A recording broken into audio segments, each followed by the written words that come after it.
સુરતના ઉધના સ્થિત ઝાંસી કી રાની ગાર્ડન ખાતે પ્રાથમિક શિક્ષણ મહાસંઘ દ્વારા વસ્તી ગણતરીની કામગીરીના વિરોધમાં મોટી સંખ્યામાં એકત્ર થઈ સૂત્રોચ્ચાર કરવામાં આવ્યા હતા।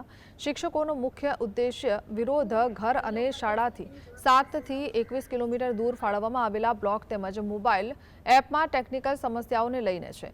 છેલ્લા 15 દિવસમાં 1000 થી વધુ અરજીઓ કરવા છતાં તંત્ર દ્વારા કોઈ ઉકેલ ન આવતા શિક્ષકોએ સિંગલ મધર સગર્ભા બહેનો મેડિકલ ઇમરજન્સી અને 55 વર્ષથી વધુ વયના શિક્ષકોને આ ફરજમાંથી મુક્તિ આપવા તેમજ એક શિક્ષક એક બ્લોકની નીતિ અપનાવવા માંગ કરી છે।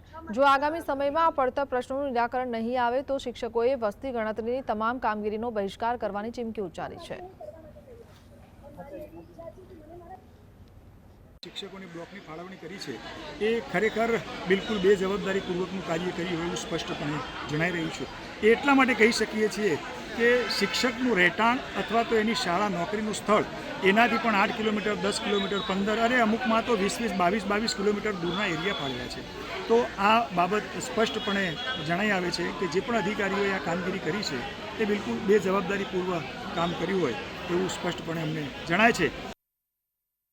આવનારે 1 જૂનથી વસ્તી ગણતરીની કામગીરી શરૂ થનાર છે તો એમાં અમારી મહિલા કર્મચારીઓનું નોકરીનું સ્થળ અલગ ઝોનમાં છે, રહેઠાણનું સ્થળ અલગ ઝોનમાં છે અને વસ્તી ગણતરીનો ઓર્ડર અલગ ઝોનમાં છે।